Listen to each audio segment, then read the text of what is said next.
पहिल्यांदाच पुण्यामध्ये अशा पद्धतीने महिला पोलिसांसाठी एक वेगळा उपक्रम घेतलाय। याच्यातून काय फायदा होणार आहे, कसं पाहता आणि कसा प्रतिसाद दिसतो? आज मला खूप आनंद आहे की पुणे पोलीस कॉन्स्टेबल स्त्रियांसाठी आपण हा कार्यक्रम राबवतोय, चालू केलेला आहे आज तो, ज्याला आपण नाव दिलेलं आहे मिशन अस्मिता। आपण मुंबईला हा कार्यक्रम ऑलरेडी हा प्रोजेक्ट राबवलेला आहे आणि थँक्यू अमितेश जी की आम्ही आज इथे हा कार्यक्रम चालू करू शकतोय प्रोजेक्ट। यात ज्या स्त्रिया आपल्यासाठी दरवेळेस काम करतात, आपल्यासाठी संरक्षण देतात, त्यांच्यासाठी वेगवेगळे उपक्रम केलेले आहेत। Fitness, health, yoga, consultation, leadership, financial literacy, आर्थिक सशक्तीकरण, अशा वेगवेगळ्या टॉपिक्सवर आम्ही त्यांना ट्रेनिंग देणार आहोत आणि खूप एक्सपिरियन्स असा स्टाफ आहे जो त्यांच्याकडे लक्ष देणार। याच्यामुळे काय बदल घडतील असं तुम्हाला वाटतं?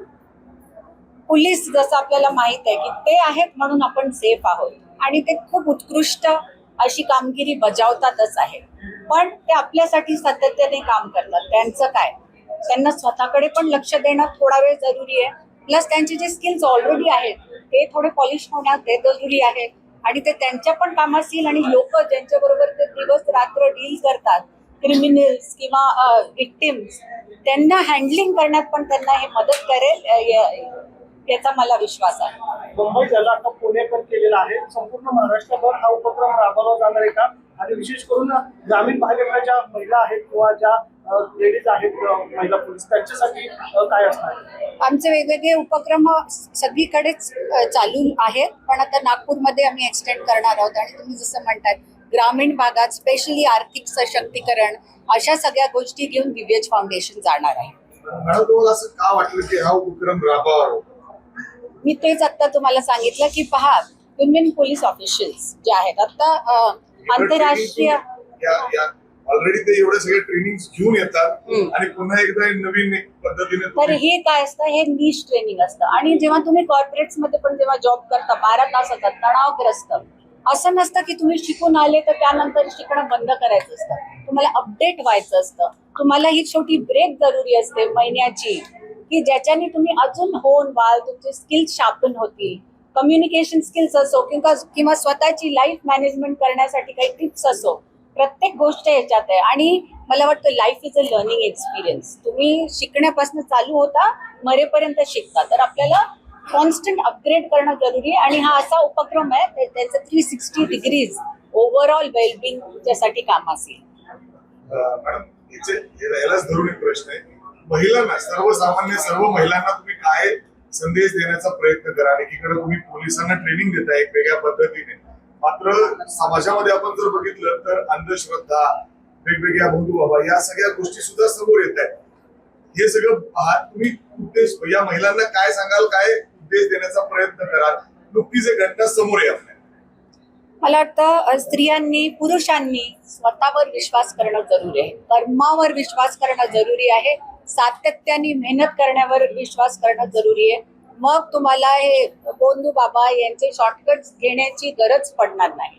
स्वतःवर विश्वास करा, खुद पे यकीन करो and the sky is the limit. राज्यात ह्याच प्रकरणात अनेक महिला अधिकारी, मोठे मोठे कर्मचारी जे ते सगळे या नाशिक प्रकरणामध्ये प्रामुख्याने महिलांवर अत्याचार झालेले आहेत। जवळपास 1800 महिला असल्याचं म्हटलं जाते। अशा पद्धतीने महिलांनी या सगळ्यापासून वाचण्यासाठी तुम्ही काही वेगळे उपक्रम राबवणार आहे जनजागृती करण्यासाठी? ठीक आहे, आरोग्य आहे, सशक्तीकरण आहे, आर्थिक गुंतवणूक आहे, मात्र या सगळ्यामध्ये ज्या महिला अडकतात, काही दिवसापूर्वी पुण्यातही एक महिला अडकलेली होती, 14 कोटीचं घर विकावं लागलं होतं, या सगळ्या प्रकरणाकडे तुम्ही कसं बघता? पहा, आम्ही आजच बोलत होतो की असे काही क्षण येतात जीवनात ज्यात आपण लो फील करतो, ज्यात आपलं जीवनात काही चांगलं होत नसतं, तेव्हा एक कॉन्फिडन्स असं डगमगा जात आहे, तेव्हा आपण जनरली अशा लोकांकडे जातो। पण जेव्हा जातो पण तर सद्विचारांच्या लोकांकडे जाणं जरुरी आहे की कधीही गायडन्स कोणाकडनं घ्यायचा, आपल्या अपतेष्टांकडून, आपल्या जवळच्यांकडून।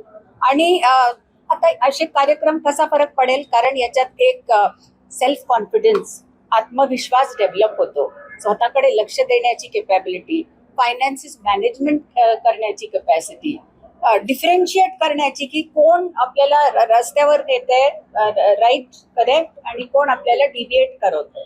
तर जेव्हा आपण कॉन्फिडंट असू, विदिन सेल्फ अश्योर्ड असू, तेव्हा अशा गोष्टी आपल्या बरोबर होणार नाही. आपण स्वतःचं जीवन ताब्यात घेणं जरुरी आहे, मग कोणी आपल्या जीवनाचा ताबा घेणार नाही.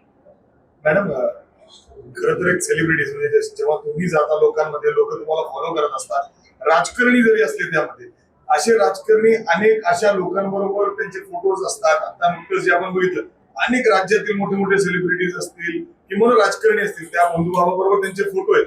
हे बघून तुम्हाला काय वाटतं? कारण लोक त्यांना फॉलो करायचा प्रयत्न करतात, काय काळजी घेणं गरजेचं आहे? अर्थात मी अनेक राजकारणी त्याच्यामध्ये अमित शहा पासून देवेंद्रजींपासून अनेकांचे फोटो दिसले. पहा, पब्लिक लाईफ अशी असते की जेव्हा पुढे लोक येतात, आपण भेटतो त्यांना आणि फोटो आवर्जून काढले जातात. ही एक पार्ट असतो पब्लिक लाईफचा.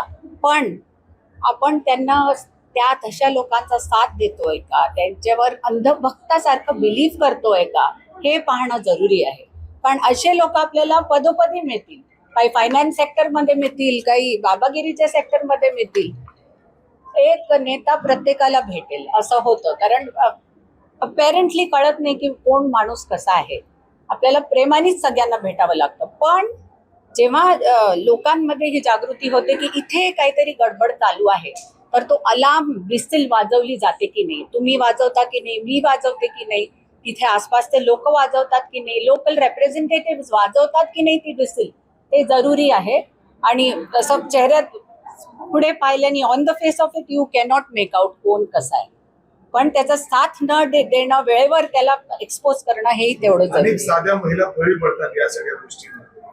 तर काय करायला पाहिजे त्याच्यासाठी? त्या महिला सशक्त पाहिजे आपल्याला.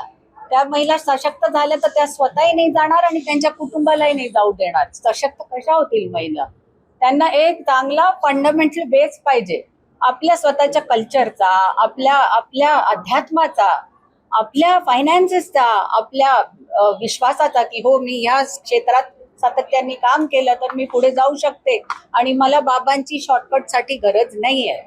मॅडम, या अशा बंधू बाबांवर म्हणजे घरांवर काय कारवाई व्हायला हवी? अर्थातच कोर्टाच्या दृष्टीने कारवाई तर सुरूच आहे, कोर्ट देईल ते शिक्षा.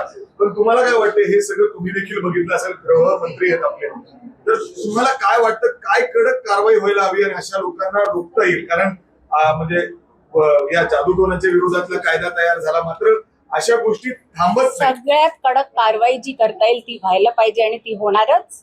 पोलीस पण त्याच्या पाठीशी आहे, पाठीमागे आहे, पाठलाग करते त्यांच्या पूर्ण जे पण त्यांचा मोडस ऑफ ऑपरेंडी होतं त्याचा.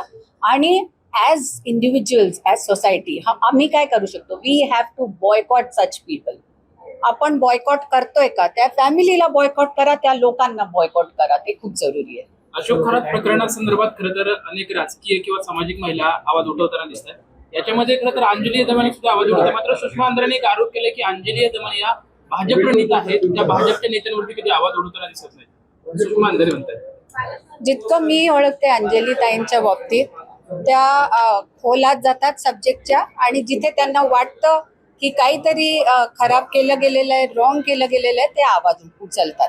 ते माझं इम्प्रेशन आहे. आणि मला वाटतं ते कोणाच्याच नाही आहेत, ते फक्त ही सगळी जी कामं आहेत त्यात ऑनेस्टीनी कामं करतात. त्यांना शुभेच्छा, शुभकामना आणि सगळ्यांनी त्यांना सपोर्ट करावा. महाराष्ट्रातील ताज्या बातम्यांसाठी बघत रहा टाइम्स टुडे टीव्ही. सोबतच शेअर करा, सबस्क्राईब करा आणि बेल आयकॉन प्रेस करा.